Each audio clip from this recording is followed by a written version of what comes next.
1,400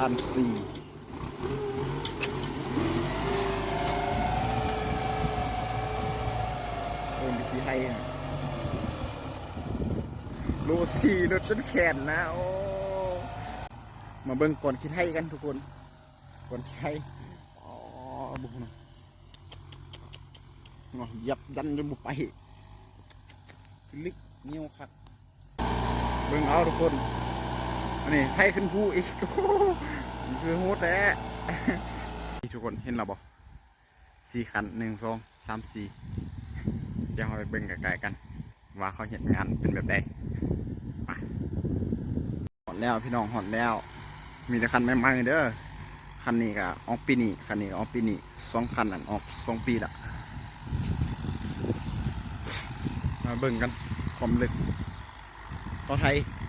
ผิดแล้วนะดินตัวนี้แม่นเขาเจ้าเห็ดส้นโมเลยทุกคนนาที40 เฮกตาร์50นาทีเขาเจ้าเบิดไม้เลยตัวนี้อ่ะห้าก็ออกถ่ายออกต้นปีนี้เนาะอันนี้ตัวนี้หายเป็นคันล่าสุดคันสุดท้ายของเก่าหาเลยสำหรับคันนี้ออกมาแล้วคือว่ามืดเลยต่อหาบุผลิตแหละ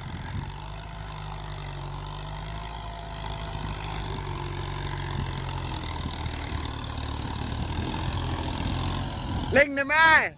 ฮะบ่เล่งได้ไหมเล่งได้ไหมเบิ้งสักสมุกเรา500 สมุกคันนี้500 สมุกครับ500 กับ3 สมุกอันนี้ยังมาใหม่อยู่อันนี้เขาแกะแล้วอันนี้นะยังมาอยู่โอ้บริษัทห่วงใจอันนี้ก็เป็นคันหนึ่งเนาะอันนี้700 สมุกนะคันนี้เดี๋ยวเอาไปเบิ้งอีกคันหนึ่งเบิ้งไทยคมลึกลิบไทยแล้วไทยตื่นบ่ได้ไทยต้องทำเป็นทางได้สูงสุด30ขึ้นไปเนาะเลิกสุดนะเลิกสุด30 เซน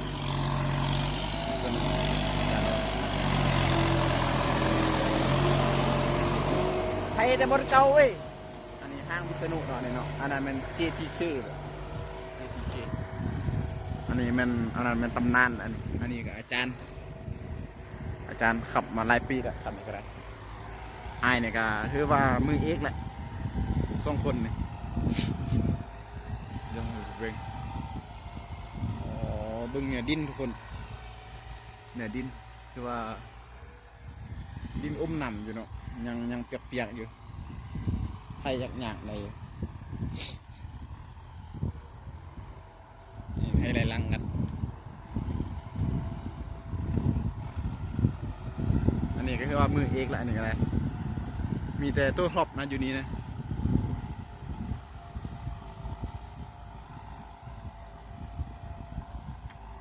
เบิ่งที่ทินไทยงามลาย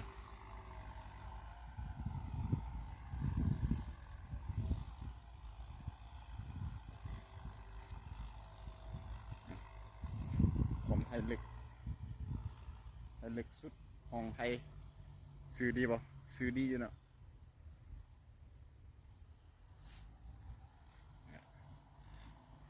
4 คันเนื้อที่40 เฮกตาร์ตัวนี้มีกำลังงาน2 ดอนเลยนี่อันนี้ก็ซื้อดอนก็ซื้อดอน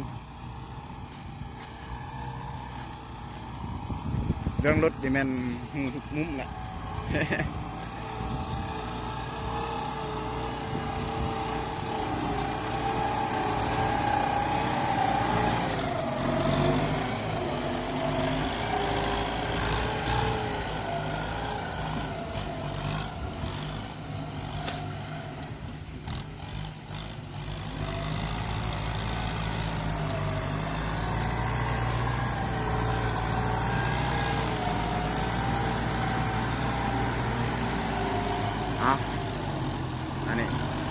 เดี๋ยวเรามาเบิ่งยาวๆกันเลยทุกคน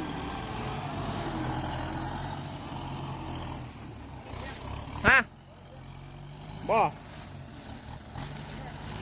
ฮะไปอันนั้นห้ากะมา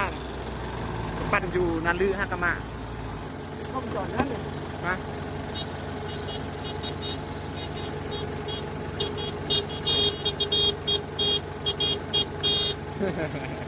เดี่ยวเงา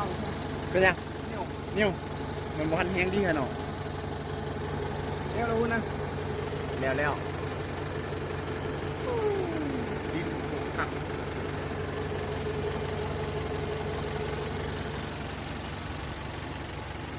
นี่แหละทุกคนสิบไทยเบิ่งเอาเดี๋ยวมาเบิ่งก่อนคิดให้กันทุกคนก่อนคิดให้อ๋อบุกนะยับยันจนบุกไปลึกเงี้ยวคักโอ้ก่อนคิดให้ก่อนไปง่ายๆบัดให้หลบซองนี่แห่ปั้นน้ำฝนน้ำวุ้งนี่จิตหน้าท้องหมดแล้วนี่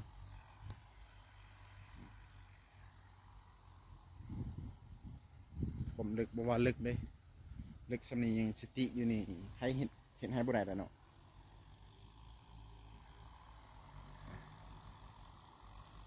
หยอดไล่ตันซี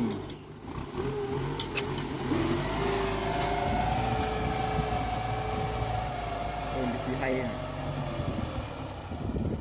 โลซีรถจนแขนนะโอ้พิลึกไล่ผมไทยลึก จากน้อยก็จะได้กดอันล็อกกันฟรีไทยแหละ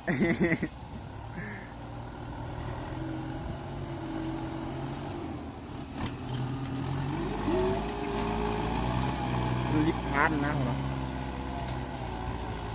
ลึกว่านั่นยังมาให้ลงเนินอีกได้นี่นะตักสูดหน้าก็บ้านปอดสีไทย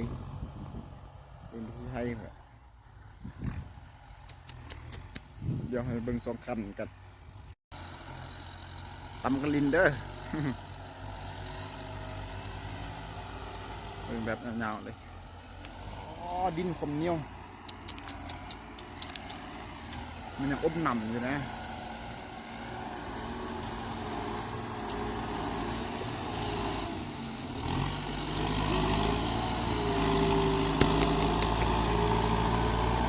เบิ่งเอาทุกคน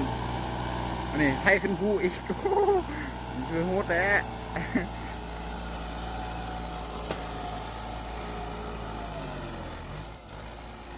จักสีไห้บ่จักสีอยู่ครบสุด